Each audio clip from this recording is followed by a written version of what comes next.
constant, no longer silent. Feel like I'm dreaming, sick of the violence, sick of the George Floyd's. Eric Garner's, Emmett Till, Breonna Taylor, Amanda Berry, Albert Davis. Someone say was black with darkest circumstances. Black with darkest circumstances. Black and always been neglected. This is how I spread the message. I just pray they don't forget it.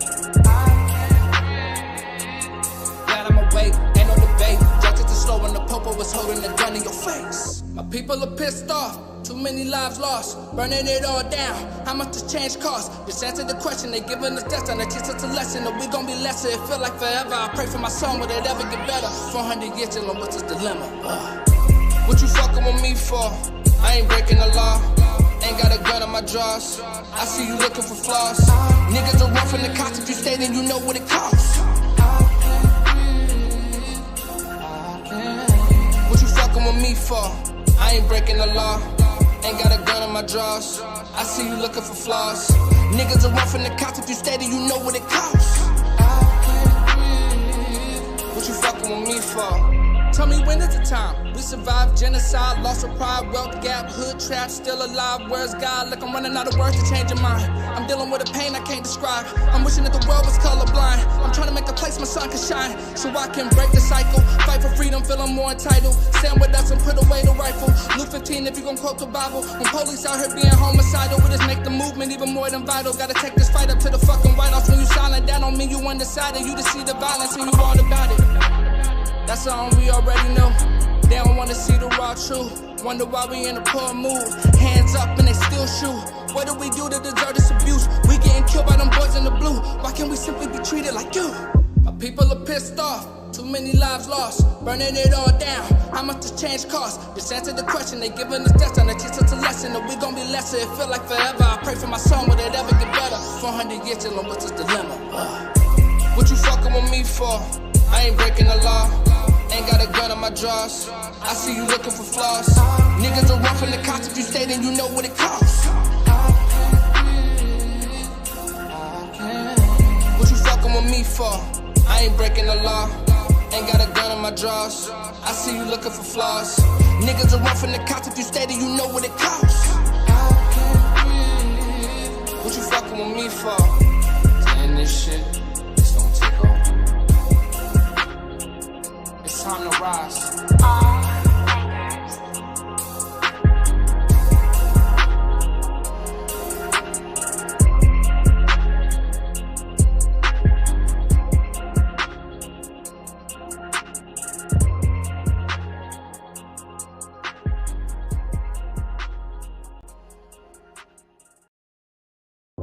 I've been laying low, seeing hatred everywhere I go. No, officer, I'm not a threat. See you reaching for your gun, no, same old. You ain't here to save folk, cutthroat. Got me in the chokehold like I can't breathe. Welcome to the most electrifying channel in all entertainment. It's your boy PK, and I'm here with my man Shady. How you doing, bro? Welcome to the show. Oh, I jumped right in a little too early. I'm doing damn good. A little too good, apparently, jumping the gun there. Hey, no, get into it. This is the time, bro. This is 1v1. This is best time to jump the gun and get it in. However you get ready to see it, bro. So let's do it. So let's tell the viewers a little bit about you, man. So what's going on? What is it that's so special about Shady, bro? It sounds good. I was just going to say, I loved it in our DMs when I asked them, like, so what are the topics going to be? And your answer was, you're the topic. I'm like, oh, okay, well, something I can speak on. You know, I was damn near, I'm convinced, born into gaming. My earliest memories start with video games, basically, and it was the Intellivision and the Coleco. My grandpa had the Intellivision, and my dad, he was a gamer, at least for the earlier stages of my years, and he had the Coleco. And, man, I just couldn't get enough of them. I wasn't instant pro like so many people, of course, are not. I know a lot of new gamers today that try to get in right after, like, say, you've just had your turn and you hand the controller over. They're just instantly intimidated, like, yeah, no, it's not happening. They're not going to jump in. But back then, everyone sucked. Gaming was new, and my God, I couldn't get enough. I was controlling something on the Intellivision. My favorites were, what do you call it? Burger Time and Pitfall and Zaxxon and Smurfs and Mousetrap. There was just so many. And then that was on a Coleco? The Coleco and the Intellivision, the two systems split. Oh, We probably had wow. like 80 games between the two. And I think if I went and dug in our crawl space like deep enough, I might actually be able to find the collection. It might still exist. And then after that, it was Nintendo. I grew up a Nintendo kid. I had everything, but Nintendo was my primary, big time. And it was the NES. And I can remember when we got that for Christmas, my parents had gone on a vacation and left my sister and I with friends of the family for the week. And we had gone to Bullwinkle's, which is kind of like Chuck E. Cheese, the last night that we were with this family. And my sister and I were playing Bubble Bobble in the arcade. I'm not sure if you're familiar with that game. No. He plays like these little dragons. It's the Oh, is that prequel. the wait, wait, It's wait. kind of like Bust a Move. I It's like think I do remember seeing that game at yeah, the it's very like you least. play as these little green and a blue dragon, and you shoot bubbles at enemies, and then you'll pop the enemies. It was the greatest thing since sliced bread to my sister and I in the arcade. We couldn't believe it. And then when my parents and I and got back from their trip, we were telling them all about this game we played and how amazing it was, and that we wanted a Nintendo for Christmas. And they told us, of course, that's not happening and whatnot. And this was in December when they got back from their trip, so Christmas was right around the corner. And when it finally came, the Nintendo was there and Bubble Bobble was there. And we couldn't believe, we thought it was magic. Like, how is this a possibility? This game that we were just playing in the arcades and thought was the best, all we did was tell mom and dad about it. How could we have gotten it for Christmas? Like, we just didn't understand that Santa Claus wasn't real at the time. It was great. Good times, the innocence of youth that just kind of wears off as we get older. But yeah, man, the Nintendo was huge. I loved it. I beat Mario in 2 days, I think it was, of owning the console. And I remember busting into my parents' bedroom early in the morning to brag about it to my dad that I beat Bowser and saved the princess before he was able to. But little did I know that the reason that we actually had a Nintendo wasn't because my sister and I wanted it. It was because my dad wanted it, and they'd had it for months. And he was playing it every single night while we were in bed. He would stay up all night, and he was playing, Mario and Zelda and Link and a whole bunch of games. We didn't get the NES until I think it was 85, 85, 86. It was a couple of years that since it had been out. So there was a bunch of games, and he was up all night beating them all, so he knew everything about them and stuff, but playing totally ignorant to my sister and I as if everything was new. So he'd already beaten Mario, of course, months before, but he made it look like I was some total champion that had accomplished something huge. And at my age at the time, it was. I was just so proud of myself. And from then, of course, the Super Nintendo, which I had to buy with my own money, saved up birthday and Christmas money and stuff, because when we did get the NES, we were young as hell. It was maybe grade two. We were told this is it. We're not going to buy any more systems because after this Nintendo, there'll probably be a Super Nintendo. And we both looked at her and laughed, like as if there'll never be a Super Nintendo. Sure enough, of course, there's an actual Super Nintendo. And we thought again, what is going on? How could my mom possibly know this when, I mean, she could have just read a magazine at the time, knowing that there's a new system coming out, but we're so young, not into that. So we thought my mom was, telling the future. But so I finally was able to save up and get a Super Nintendo.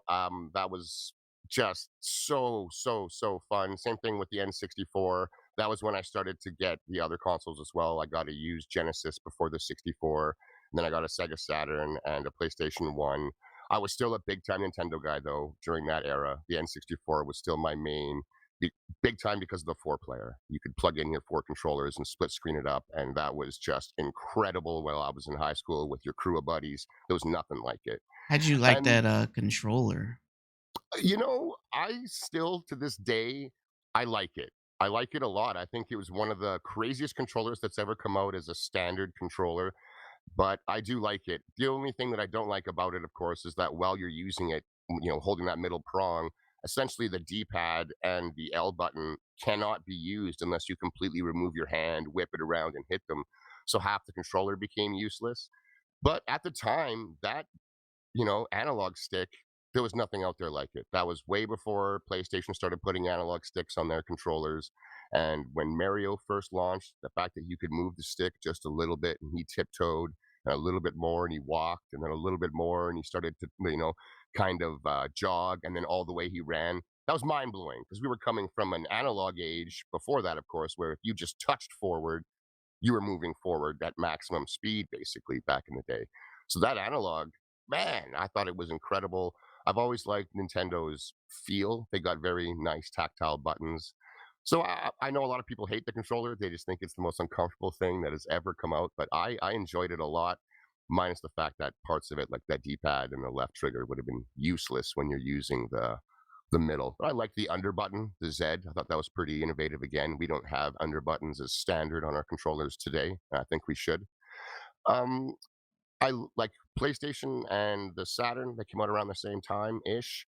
I liked my Sega Saturn more because I was a huge kid in the arcades. Like I just adored the arcades, and the Saturn had tons of course, the Sega classics. The Virtual Cop and Daytona USA. Just so good for me. I love those light gun games in the arcade the most. I got so good at them that I could plug in 1/4 and beat the entire game. And then there'd be times where I'd plug in 2/4 and use both guns and just akimbo the entire game. And I would turn around at times and there'd be giant crowds of people watching. It was amazing at the time. I loved it. It felt like a superstar. This is way before any type of streaming and stuff. It's like, oh my God, people want to watch someone play video games at this big group. I remember one time at a movie theater.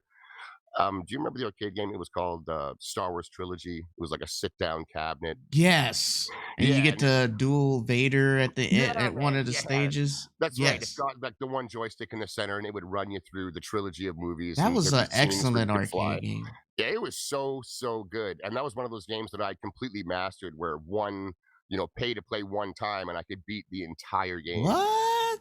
Oh yeah, it was great.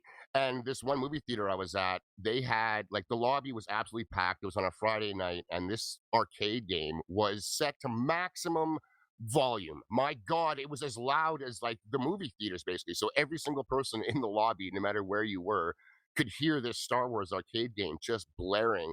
So I go over there and I start playing, and I play the entire game. I get to the end. I'm fighting Vader with one hand.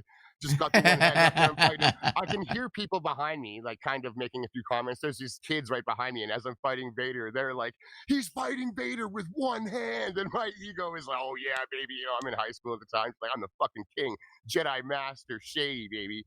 And I beat the game. I turn around to get up, and there was no word of a lie. I'm not exaggerating. 50 people crammed around this arcade machine, like shoulder to shoulder. I had to fight through like at least 6 or 7 rows deep. Excuse me, guys, my movie's about to start. My movie's, pardon me, getting through. I'll sign that autograph later. Damn near. I couldn't believe it. It was one of the single greatest video game moments of my entire life was beating that Star Wars arcade game and turning around and Yo, just seeing that many people watching. Like, holy! let The me only tell other you, time that that was is similar to that, exciting. That I is was exciting.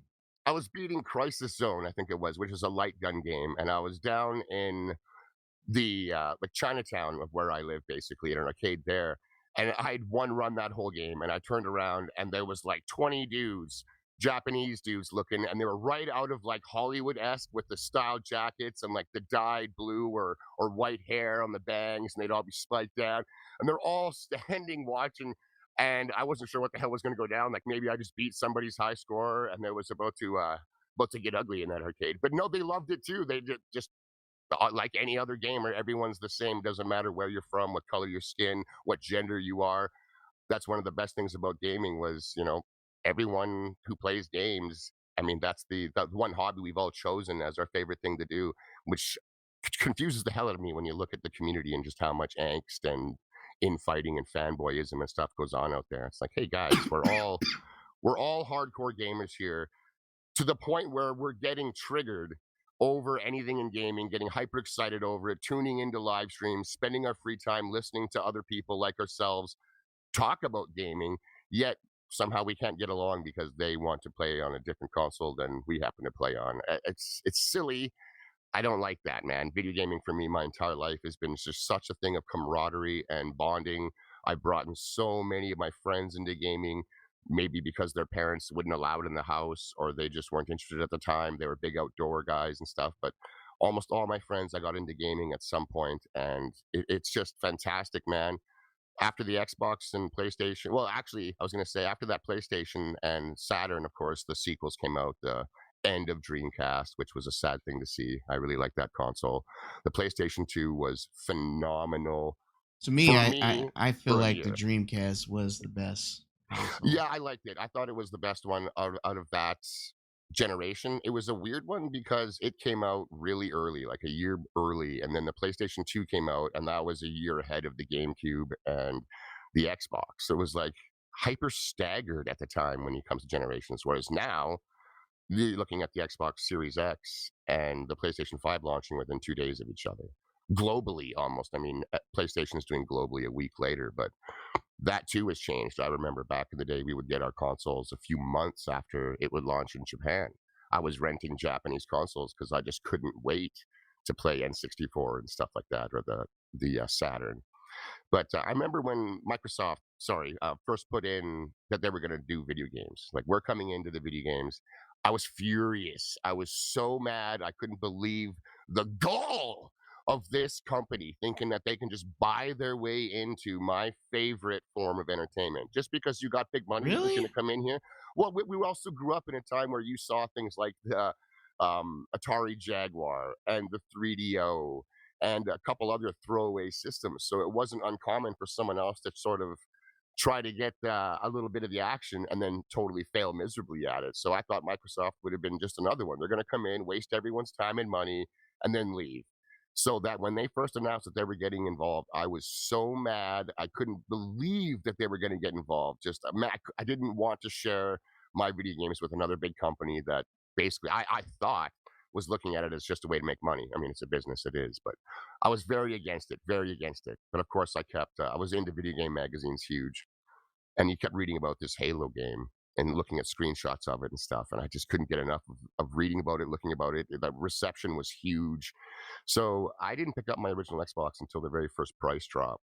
And Really? I grabbed that and Halo, and there was no going back. We came home, we plugged in Halo, and it was instant cooperative, and we just couldn't believe what the hell we were seeing, what we were playing, everything. It was transformative. Like we stopped playing PlayStation then. That was it. There was no going back. It became a DVD player, and we didn't play anything on it for the entire rest of the generation. It didn't matter because the Xbox for us was just so much more powerful. The games looked so much better. Halo was unmatched. Being able to download our music onto the games, and then some games would let you play them even then on the original Xbox while you played the game. It was nuts. So we played that, and we played the GameCube a lot. So that was when I stopped being a Sony fan, really, even though I still bought a PS3 and a PS4. I just don't touch them, man. They collect dust. I think this is going to be the first gen. I'm not getting a PlayStation. I just don't use them enough. Really? And there are way too many games coming on the platform I do love that it's not a money thing. It's just a time thing. I don't have the time to play all the games that I love and want to play the most already that are on the platform that I enjoy using the most. And then, of course, if you do want to, talk about any type of money, I've always had a problem with buying a secondary console where all you do with it is play the exclusive games on it. That's been happening since the PS3 for me with Sony, and I never turn them on. I'll buy a couple exclusives, I'll play them for a couple hours, I get bored, and then I don't go back, and I end up having a full price console with a couple of games that I've put less than like 20 hours in or 30 hours in for the gen, and that's pretty brutal. So I don't think I'm going to do it just because I don't have the time to really want to play those very, very few titles that I'm now being forced to play a premium because Sony's raising their prices on everything, of course, especially up here in Canada, versus being an Xbox guy. I've already got everything on Xbox. I'm going to stay over there, of course. But yeah, man, it was Xbox for life after Halo 1, basically. Don't touch the other consoles too much. I turn on my Switch every now and then because growing up Nintendo, I do love Mario. I do love Zelda. I do love, an F-Zero or a Mario Kart, those type of things. The nostalgia is strong with So Shady when it comes to Nintendo. I can't get away from it. But I want them to release a monster console. I'm tired of them dicking around with these gimmicks, man. Yeah, I kind of share some of the feeling. I mean, don't get me wrong. A lot of their games work for the hardware they put it on, but also their developers push the limits of their hardware. I would think that if they had more powerful hardware, what can they do with that, right? And that's what I think. Like, while I look at Mario and I think it's beautiful, a lot of that is because of the aesthetic of the Mario world. It's cartoon-esque. It's very simple as well. It translates easily to lower resolution and still looking fantastic. Same with Zelda and stuff. But in my mind, I can't help but be like, if you actually had the power, how many more blades of grass, how much denser would the rain and the particles and everything else that's happening on screen? You could just have more of it. I know I don't want a realistic Mario or a realistic Zelda. I just want more of what they're currently doing, and I believe it's the hardware that holds them back. And of course, it completely, from a business standpoint, it basically holds 80% of the third party out of Nintendo platforms. They either just Agreed. don't want to or they can't. And that's a shame. Like if you can't, that's where all the money is. Not that Nintendo's not making money, but that's where all, like a huge chunk of the money is, and that's where a huge chunk of the fan base lies, is in third party. They do well for themselves. They've carved out a nice niche, but I don't know how anyone could make them their main. That'd be weird. Well, maybe that's all they can get, right? Like Oh, there's that, of course. I don't ever want to like throw shade on someone kids. like that, but yeah, of course, if they're doing that, but like someone say in their 20s, 30s, 40s, they grew up with gaming kind of stuff, and all they play is Nintendo. Not that it's wrong, or not that no one's ever doing it. I would just wonder, have they tried anything else? Because 80% of the games aren't on Nintendo anymore. No, no, I mean, you're right. I'm just saying, I mean, this is an interesting year, and I just wanted maybe I asked you your thoughts on it.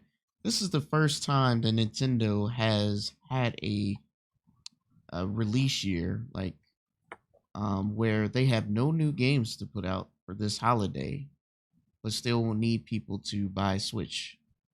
And That's true. then their console is at the same price point of the next generation Xbox at $299.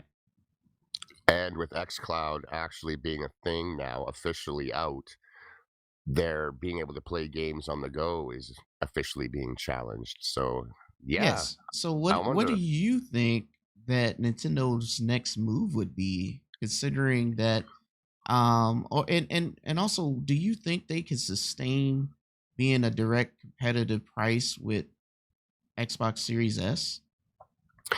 Yeah, that's going to be weird. The fact that it's portable on its own and you're not using a phone, not everyone wants to do that or can do that. I think it'll still have a little bit of a market for, hey, and of course, if you want to play Mario or Zelda or any Nintendo IP, you're obviously going to need a Switch. So there is that. And I think if any company out there has the right to say, you buy our platform because of our IP, it's Nintendo. Because some of their games are selling to 50+% of the gaming population that they have. Like Animal Crossing, I think did 20 plus million units and just over 50 million Switches at the launch of the system. Zelda outsold the console somehow. Guys are buying up Zelda with no console. It's like that's not happening on Xbox and PlayStation. As many copies as of Spider-Man or God of War as they sold, they still tend to top out at about 15, 16 million, which is a huge number for some of the people that will listen. So I know some, you're trying to say 16 million small? No, I'm just giving the fact that 16 million is not 120 million. Is that 100% of the fans on Sony or 50% of the fans on PlayStation, and same with Xbox, aren't buying those exclusive games. But when you go to Nintendo, suddenly you do see metrics like that. I know that's guaranteed the only reason that there's been a Nintendo console in my house for generations now is because that's the only place that I can play Mario. And it's just, in my opinion, like the number one 3D platformer. I think it's absolutely incredible. So we go with Nintendo just for a couple of games, and I feel dirty every gen when it happens because just not enough. And I end up playing way too much games on the console I enjoy because we're spoiled now, man. There's just like a new hot game every other week, all the time. It's insane. Plus all the good, high quality indie games that are coming out in between and stuff. There's way too much to play. You could have all the money in the world. You will not have enough time to truly enjoy all the good games that are out today. And that's somewhat of a shame, but it's a good problem to have, you know? Yeah, and I think you kind of hit it out there, right? That majority of us buy Nintendo consoles just for the Nintendo games. We do not typically buy the third party.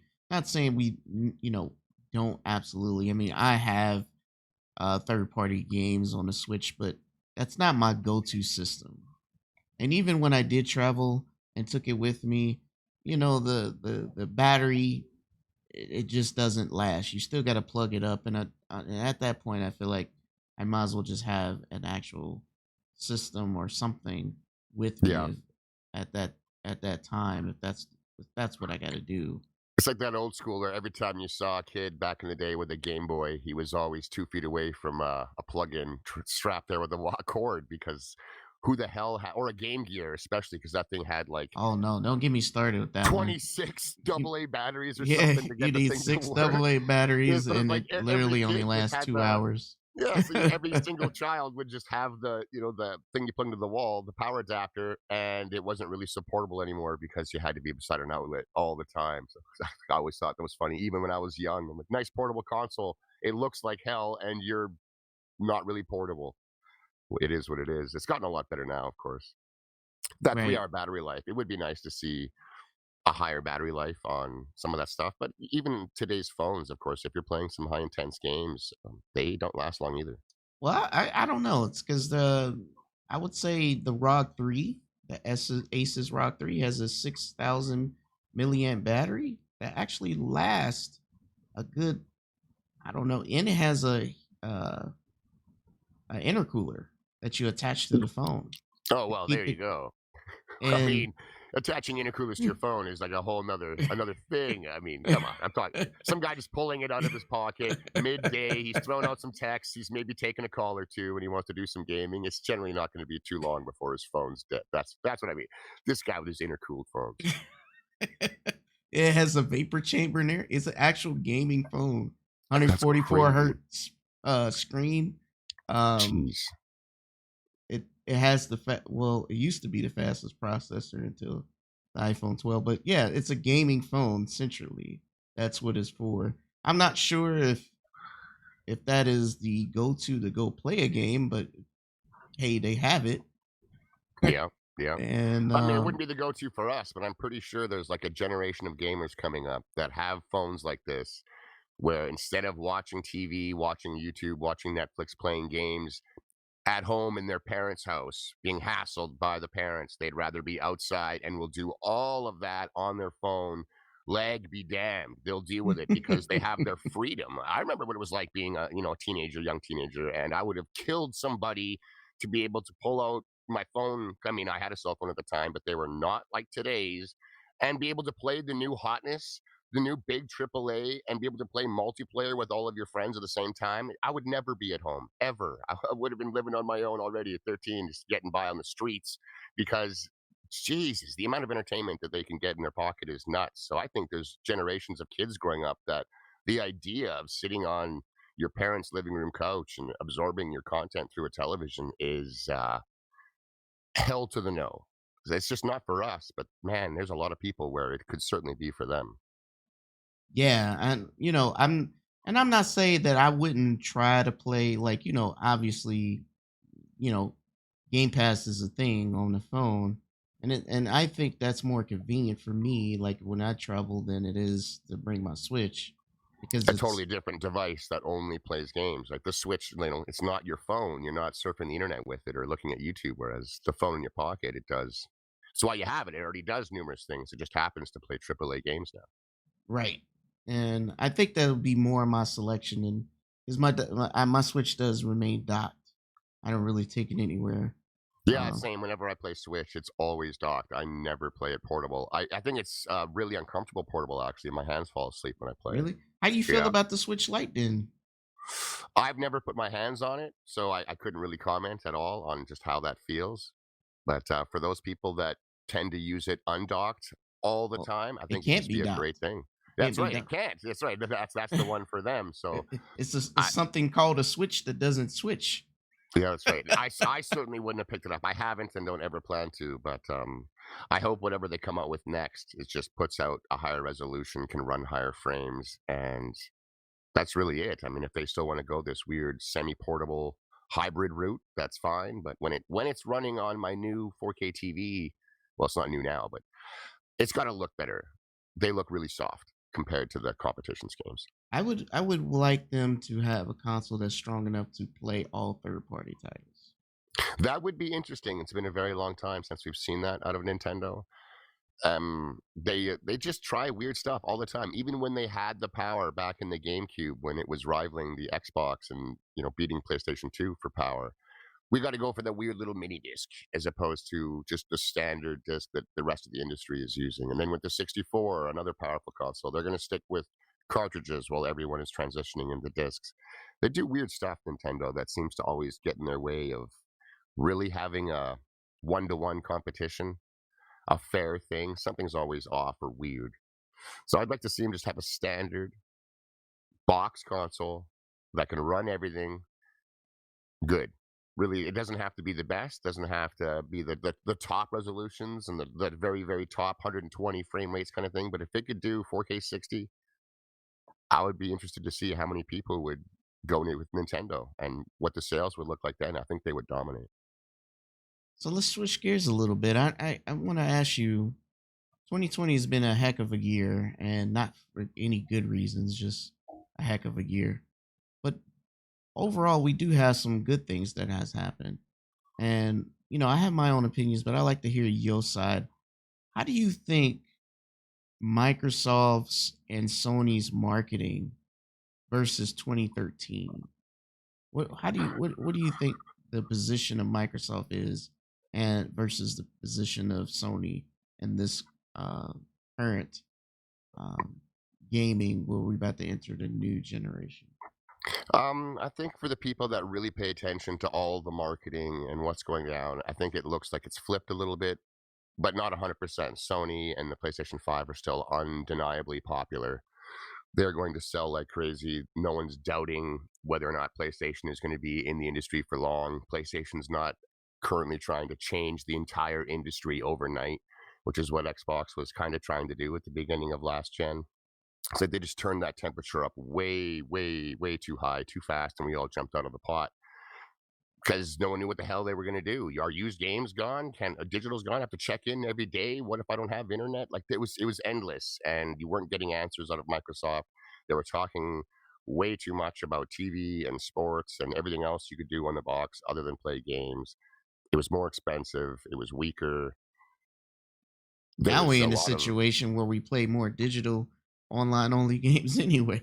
That's right. I think Microsoft just has the problem of seeing what's coming in the future way before everyone else, and they try to implement it too early, and it scares a lot of people. So there's a backlash, but that's really the way it's going to go. And then some other company can come in and sort of capitalize on the idea a little bit later once everyone has lightened up a bit. Look at Alexas and stuff like that. Everyone's got one in their house. They're being recorded essentially 24 hours a day. No one gives a shit. Yet at the time when that Connect needed to be plugged in, people were right worried. Even now on PlayStation, they can record each other and rat each other out in PlayStation parties, and there's a big uproar over it. But it's not going to bring anything down. It's still going to just go forward, and it's the way it's going to be. People are accustomed to being recorded and watched and everything else. The world has changed a lot in the last 7 years. It's crazy. So I think a lot of it is flipped, and Microsoft is going maximum customer friendliness. They are trying as hard as they can to come off as just this. We are for the gamer. That's kind of like their promotion in itself is the gamer sits at the center of what they want to do, and that works for me because I happen to be a gamer and I happen to be a customer, and the fact that I've enjoyed Xbox is beside the point. I think they are absolutely killing it as far as all that is involved. And Game Pass is unrivaled for the value it is giving. The new games, all the first party stuff, the acquisition they just made with ZeniMax is only going to make that ridiculous.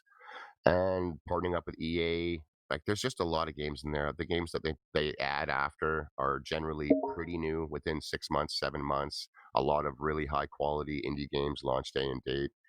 And then you can access their content from numerous avenues. You're not just stuck to one console. If you don't want an Xbox, but you're a PC guy, you can play the games there. If you're willing to give streaming a go, you can play their games there as well. I think that is fantastic. I'm not a fan of single device exclusives at all. So I think Microsoft's, but they've been nailing their marketing. There's been some missteps, of course, but take away the hardcore, super fandom that's involved on both sides, and the toxic guys and the guys that just, love it all. Take those dudes out of the equation, and you get like the mid gamers. I think both companies are doing a pretty good job. Sony is not talking about a lot of stuff that the hardcore want to hear about. I don't think the average casual really cares about your teardowns and what's on the chips and stuff like that, and how the games are running with their frames and the resolution. They don't know what any of that stuff means. They just see the trailers and they get excited because they've had a PlayStation for, I don't know, 25 years potentially in their house. It's hard to break that type of habit. Humans are a habit, like a very, very habitual creature. So if you've been using a PlayStation console for the life of PlayStation, grew up with one, there's a very good chance you're going to stay one until the day you're dead. It's going to take like a serious thing to change those types of fans' minds. And that's fine. You know, people do the same with their grocery chain that they like to shop at, or anything, the brand of car that they drive. My dad drove a Ford, and my first car was a Ford, and I'm going to be buried in a Ford. Like, it's insane when you go and look at the car community too. So that's just kind of the way we are. But I think, look, myself personally, I think Sony has done a worse job this time. They don't have that moment of, this is how you trade games. You know, like they haven't been able to do that. They didn't have a mic drop price moment like they did last time. So there was a lot of marketing that just kind of was done for them. Xbox stumbled very hard out the gate last time and just kind of handed it to Sony, and Sony didn't trip at all. They just took that ball and ran touchdown after touchdown kind of deal. Whereas they haven't had that play work out in their favor this time around. They're still going to do huge because the momentum is big. They've got some quality titles over there on offer. But I think Xbox has cranked it up huge. When I go through comment section after comment section, no matter what, on social media, on YouTube, it doesn't matter. I see way more people talking about swapping platforms to the Xbox brand than I do the other way around.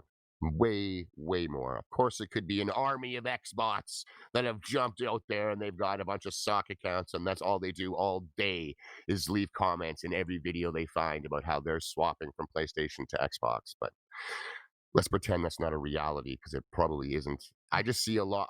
There's a shift. There is a shift. Every time Xbox is brought up in the media, it's not to slander the brand anymore, even though some try. It's generally pretty damn positive. The buzz is big. As a fan base, I've never seen Xbox fans more proud and more excited to be fans of Xbox and looking forward to this new console. I think they're nailing it on all cylinders. Whereas I think PlayStation is doing well. They're doing a good job, but not a fantastic job. And they just don't have the power. They don't really have the price. They don't have a whole bunch of games to show. They haven't bought gigantic, biggest acquisitions in industry history type stuff. They're just doing what they do, and it's worked for them in the past.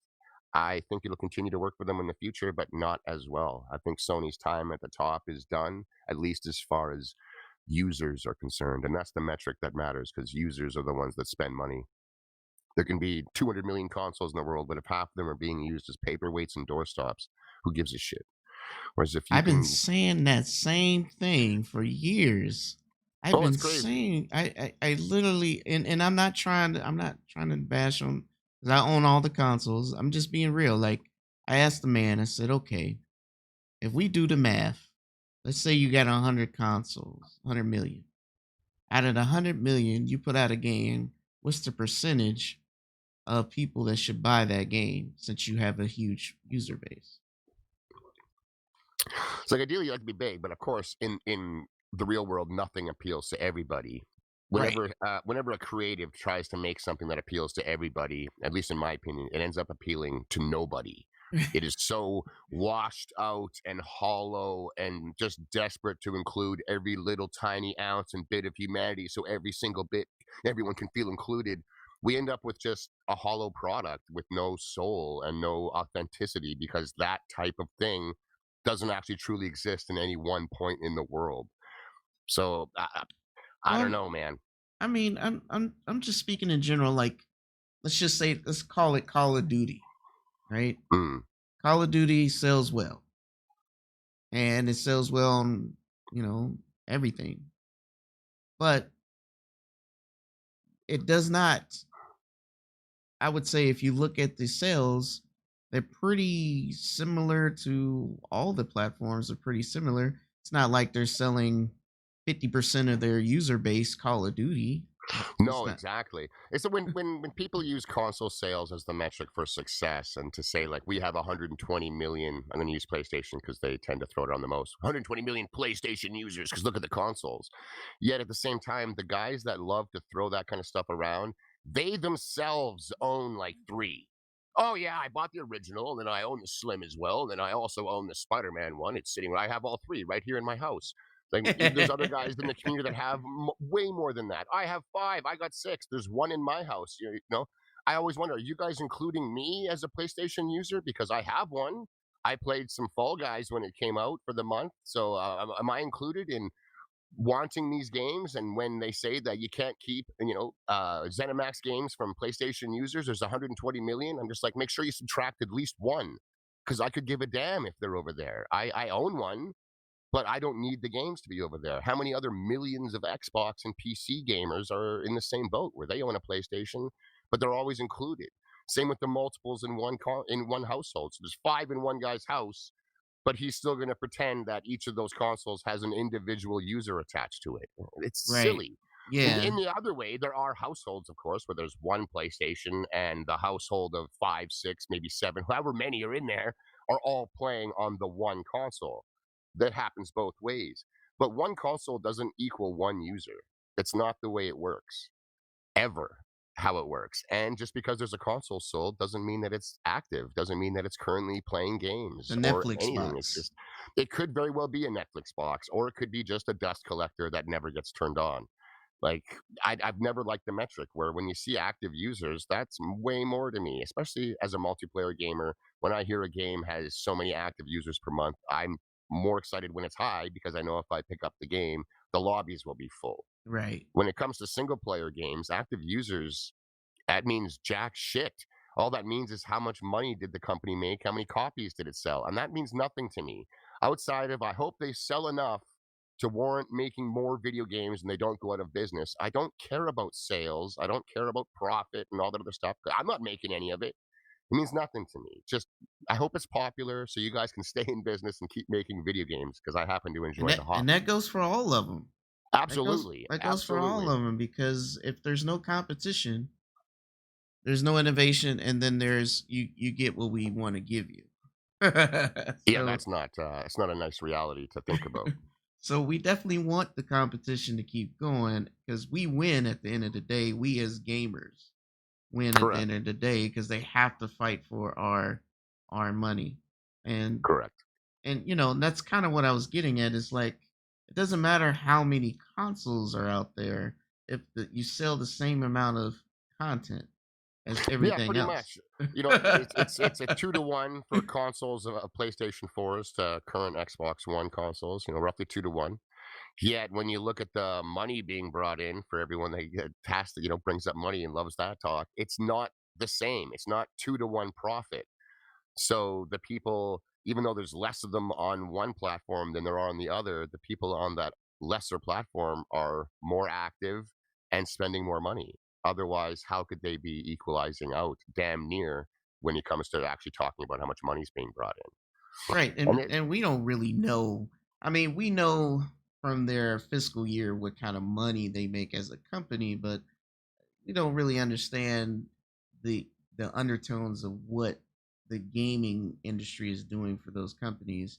I mean, we could look at the fiscal year, like Sony's fiscal year, like I brought it up. They made 6 billion. 2019, 6 billion as a company as a whole. That includes their movies, their cameras, PlayStation, everything. was that gross? No, There, no, that's or their net. That's their that's their net. net? Okay, okay. And then you see Microsoft drops 7.5 billion on a publisher, and that's more than Sony's fiscal year. Oh yeah. What do you rewind it a year or two when they bought that? Was it LinkedIn for 50 50 billion or something like billion, yeah. $50 billion? And then right after that, they bought GitHub. Like that's just unbelievable. Whereas in comparison, in order for Sony to buy LinkedIn for 50 billion, they would be saving up for They're eight only worth years, 9 90. years. They're only worth 90 billion as a company.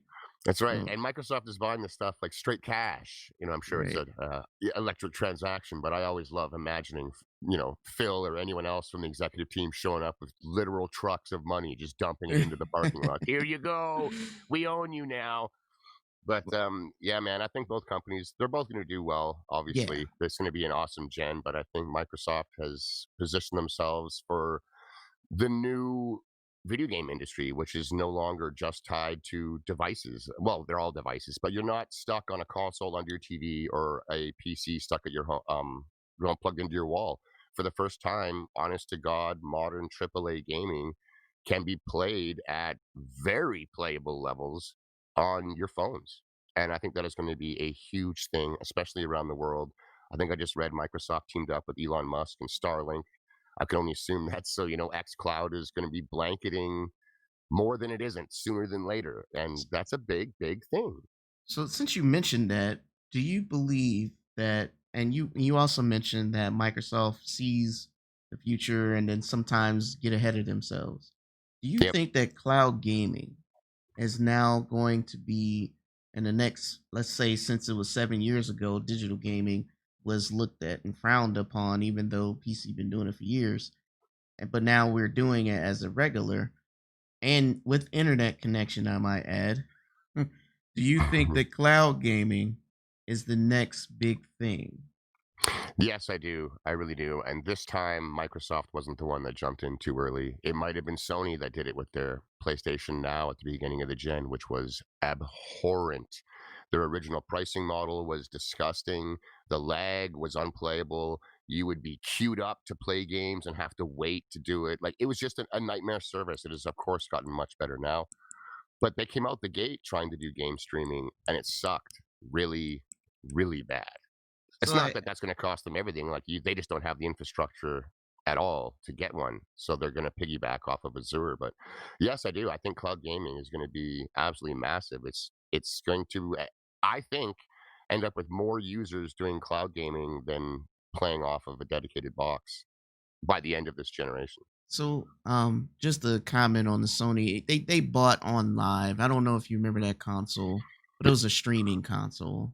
Yep. And they when they bought the technology, it was not a great technology. And before they could do any upgrades, they had to pay off the debt, which took them 7 years to do before they could invest. And now that's why they got with Microsoft Azure's because they finally got past that. That's right. So it's almost like Sony kind of got in a little too early on the game streaming, whereas Microsoft has done it right. It's been slow. We've known about xCloud for a long time. It was in beta for a very long time, and it's only just recently come out for public, and it's only limited to games currently in Game Pass. I'm sure the next wave will be opening up to any game that you bought. So if you own something, it's not in Game Pass, you'll be able to stream that through xCloud And as well. and that would But be they're just awesome. limiting it. Yeah, it's just they're doing phases properly. I've got a couple friends actually that just recently started using Stadia because of Baldur's Gate 3. Hmm. And by and large, they're having a good time. There's a couple hiccups here and there. There was one night they wanted to get together and play, but it wouldn't connect them for whatever reason to each other. That could have just been a game problem and had nothing to do with Stadia itself. But they enjoy it. They're just kind of like, yeah, the lag pops up every now and then, but it's nothing brutal. And without that, they wouldn't be able to play the game if they want. So, and these are hardcore console PC guys. So I think it just takes the right game. It works. Let's just put it that way. Finally, game streaming basically works. Internet is there, and it's only getting better. 5G is going to become more ubiquitous everywhere pretty soon, and that's going to change it up. I think huge. I've heard from a couple people that have streamed XCloud over legitimate 5G, and they're saying like they couldn't tell the difference between that and a console minus the screen size, which is astounding, really. So, I think it's going to blow up. do you think? How do you feel about Luna slash Amazon and Google then? I don't like how Google does it. Like, I don't like Stadia's business model. I think that needs to be addressed. And we haven't seen a business model really like what Luna is proposing. Right now, Luna's biggest hurdle, I think, is that they're going to be stuck to just the United States. Once they can open that up to the rest of the world, they'll see obviously more growth. But I think they have an interesting way of doing it where, from what I've gathered anyways, I could be wrong, but it sounds like you're not buying individual games from Amazon's Luna at all. Everything is subscription based, and it's like minimum, I think they said it starts at $7 a month, and they were open with the fact that that price will increase or later on. But let's keep it at that, $7 a month, and you're given some library of 100 games. No idea what they are, but then I've heard other companies have signed on, like Ubisoft, and so there'll be an Ubisoft channel that you can also throw. Will have no idea how much money towards them, and then you get all the Ubisoft games. Maybe there'll be an EA channel, and they gave other examples, I believe, of like a first-person shooter channel or a racing game channel or a fighting game channel, similar to basically basic cable. You might be able to get package deals and stuff. I've never seen a company do it that way. I think it's interesting. I know I wouldn't be a long-term subscriber. I'm not going to sit there and just be subscribed to Luna month to month to month to month. But if they can come out with a couple games or experiences that I can't get on my platform of choice, I could easily see myself picking up one of their controllers and just subscribing for a month or two or three out of the year whenever I feel like playing something different off the beaten path of what I generally have access to. Hop on for 1 month and I'm playing games. Like, I grew up in an era with Blockbuster and renting video games for anywhere from $5 to $8 for like 2 to 3 days. One game, 3 days, $7. Or in today's world, you can give Amazon $7 and get 100 games, or you can give Xbox $10 or $15 and get up to 200 games and stream them. It's like it's a totally different world and much, much, much more accessible. You're getting way more bang for your buck. Again, if I grew up knowing that for the price of one game to rent, I'm now getting a month to play them, and there's 200, not one. My little brain wouldn't have been able to conceive it if it did known. It's too much, and people complain about the cost. Just don't subscribe every single month. Like, don't hold yourselves to the same lowest common denominator of, oh, people subscribe and they just never forget to cancel. Blah, blah, blah, blah, blah. Don't be that guy. Well, you can't Subscribe. now. Like, We're in a world where everything is streaming, right? that's just it. Like, if those are the people, then I'm assuming their finances are disaster. Don't be like that person. Just subscribe for the month you want and then quit. If all you want to do is watch The Boys, jump on Amazon Prime, watch The Boys, and then cancel that bitch. Like, I don't understand people making it sound different. And by law, these companies need to make the ability for you to cancel your subscriptions easy. They can't bury it 20 menus into their web pages. It has to be within like 3 or 4 clicks or something weird, and be obvious. So you don't have to be some crazy tech head to cancel these subscriptions. You go to a web page, I want to leave. Click, click, I'm out. It's so easy. So I think Luna will see a lot of success with that, with the traditional gamer. I think that's the way the traditional gamer will use it. There will be not really generations that the just casual gamers, people that may not pick up a console or that too. I mean, if you're just a casual gamer and you don't want to drop hundreds of dollars on a console or a PC that plays games, but you want to get into the hobby or see if you're interested or just play games this month because you've got some, the niece and nephew are coming by in the summer, whatever the reason, the casuals can just jump on for a month. And if they like what they see, stick around. If not, then leave. Like, there's no obligation. You're not buying a year at a time.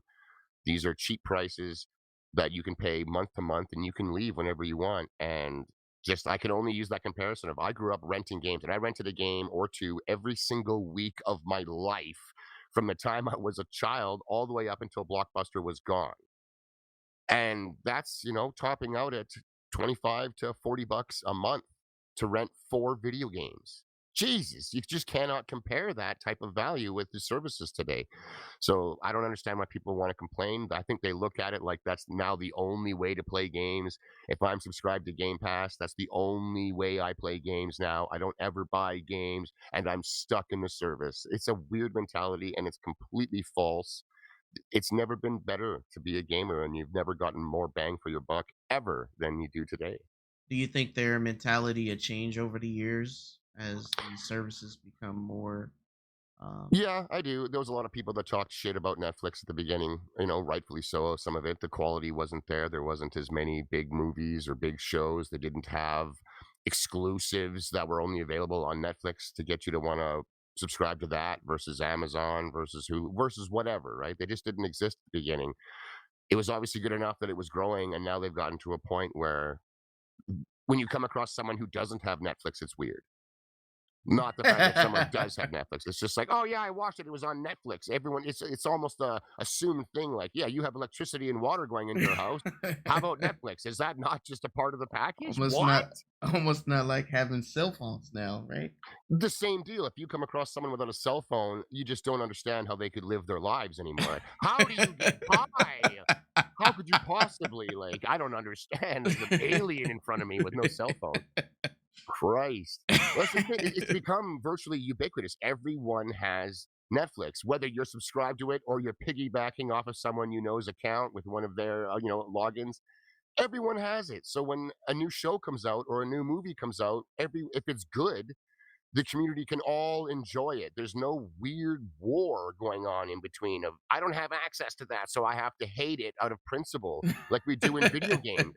And I wish we could have what we have kind of with streaming and Netflix and stuff. When The Witcher came out, everyone could enjoy that. When Stranger Things came out, when Stranger Things first came out, I remember going to IGN and I was in the comment section for the Stranger Things show. I hadn't watched it yet. And the comment section was disturbingly positive. Like ridiculous. I was convinced it was bought out or something because I'd never seen anything like it anywhere on the internet.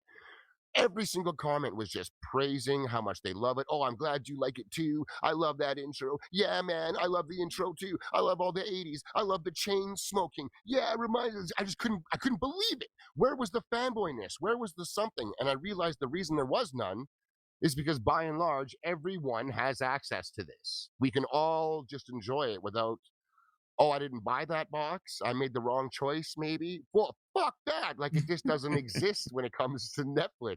And if we could get that in games, we kind of do, and they're called third party.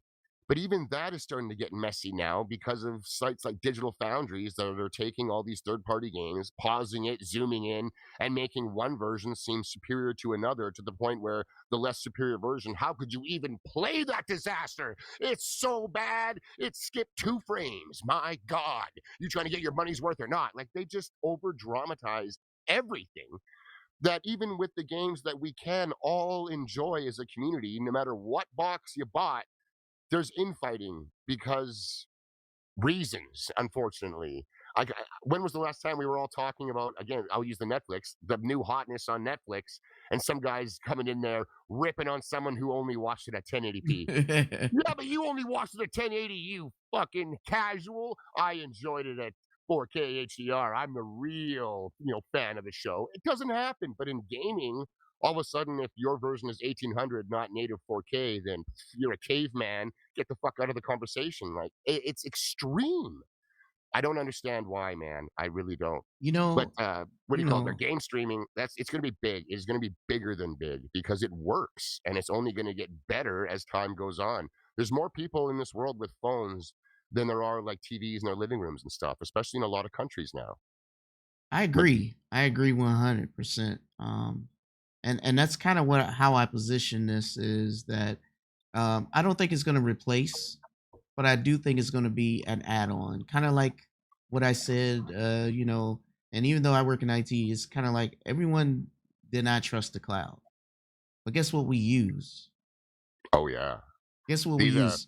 the sheer amount of our entire society that is dependent on the cloud is borderline frightening when you really look into it. It's kind of like, hey, if this cloud thing actually did collapse, society wouldn't be long behind it. It would be a massive, massive low blow to the way things are done in this world, let alone the individual, how much you, me, and everyone else uses the cloud on the daily. It is a big thing, and it's become one of those ubiquitous things where you don't even realize it. Right, So to have it start doing on gaming, that seems new, but by and large, it works. Internet gets better, not worse. So right, this is going to be a big thing, and like you said, it's never going to replace. It could overtake as far as users. There could eventually be way more users streaming games around the world than there are currently playing on console.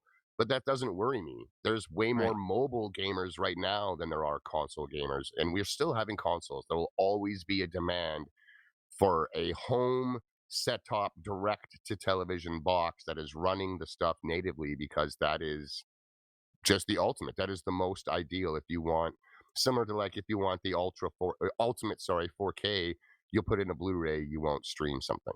Right. Or if you're a PC gamer, you're not just gonna get a laptop, or I won't even say a laptop. You're not just gonna go stream when you want to game on your PC. Oh, exactly. And I guess for those like hardcore audio enthusiasts, Jesus, apparently if you want the best sound there is, you're gonna buy a record. Of all things, records have still the best sound, even though they're Yeah, huge, they're uncompressed. expensive to produce.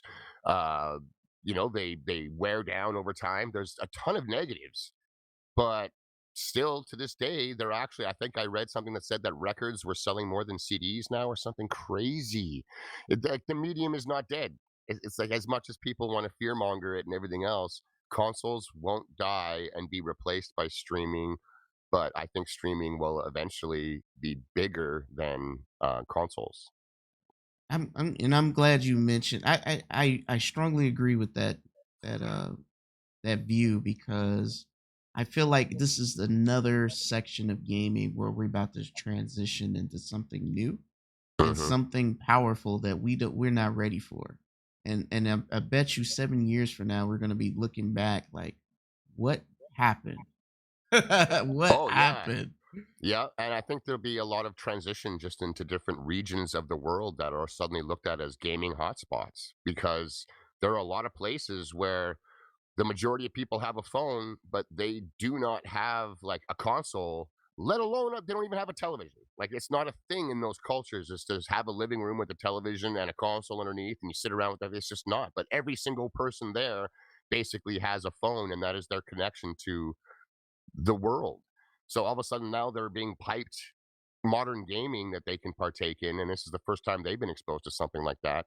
I would expect them to be jumping on board as well. So you're going to see giant segments of the world that have never even been looked at as gamers suddenly start to pop up. Like, whoa, there's millions of people right over there that play games that as early as last year weren't. And it's going to be huge. So we're going to see a giant shift in the landscape of gaming and just who's playing games. We'll start to see games, I think, being made in more areas because the interest is risen. It's now accessible in more areas than it's ever been. Right. I agree. So, um, listen, we're gonna have to wrap the show up, man. I had a very good time with having you on, man. You have a lot of history you brought to the show, and I'm glad that you shared that with us.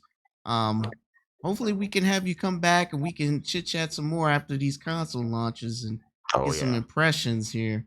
But Absolutely, man. Absolutely. I love that. I can't believe it's already been damn near an hour, but then I'm not surprised. I can talk forever and sometimes it's good, sometimes it's rambling, but I love getting involved just talking with other guys that have similar interests, whether it be gaming or they're just into anything else that I'm into. I love science fiction and Marvel and mystery and just there's a lot of stuff to talk about, man, and we just touched the surface of it. So I I would know, love coming back. and I am definitely into all that too. So we definitely can hit those topics. Look, um, definitely we got to get out of here. So hey, tell the people where can they find you so that and don't worry, guys, I would definitely have all his links in the description.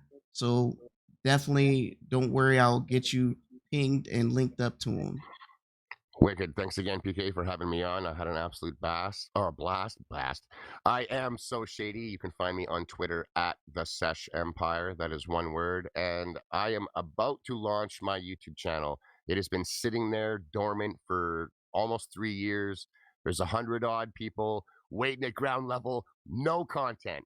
But I just got a PC and I've just had it set up and whatnot. So I'm currently going through the process of kind of teaching myself to use some of this editing software. And I have every intention in the world of having some content up extremely soon. I am beyond excited. This is something I've wanted to do for my God, the better part of a decade. And it's finally getting going. I've got a lot to say, as anyone who just listened to this can attest to. So I hope everyone will tune in. And that is on YouTube, just So Shady. Look for my icon there with the glowing green eyes. Thank you, everyone, for coming out, checking us out, listening to me ramble on, talk about my history, what I No. like. But I loved it. And PK, definitely hit me up again anytime, man. I had a blast. I'll come back. Absolutely, man. I had a lot of fun, and definitely we need to hit on those other topics because, like you, I have a lot of hobbies, and maybe that's my problem. I like to talk about things maybe too many things, and not everyone's into them. Last week you started talking about wrestling a little bit. I'm like, oh god, I can't get into that because I grew up with video games and it was wrestling, man. The Generation X and the New World Order era. Yes. Raised me in my most angstiest of years in my teens, man. And oh god, it was. We could go in on that for a very long time. But Jesus. Yes, I am a wrestling fan. I matter of fact, wrestling's on right now, so. The real reason we're ending the show. No. But definitely want to have you back, bro. And thanks for coming on the show. You guys have a good one, and I'll see you next time.